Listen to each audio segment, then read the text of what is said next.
ઠંડીના પ્રમાણમાં વધારો થવાની શક્યતા વ્યક્ત કરવામાં આવી છે। 4 જાન્યુઆરી સુધી રાજ્યમાં ઠંડી પડવાની હવામાન નિષ્ણાંત અંબાલાલ પટેલે આગાહી વ્યક્ત કરી। ઉત્તર ભારતમાં શીતલહેરના કારણે ગુજરાતમાં ઠંડી વધી શકે છે। 4 જાન્યુઆરી પછી પશ્ચિમી વિક્ષેપ ઠંડી લાવશે।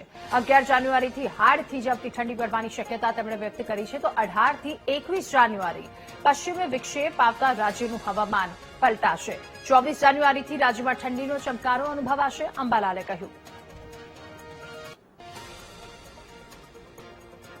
ઉત્તર ભારતમાં શીતલહેર ચાલવાની શક્યતા રહેશે અને ગુજરાતમાં તારીખ 2 થી 4માં ઠંડીની ચમકારા આવી શકે।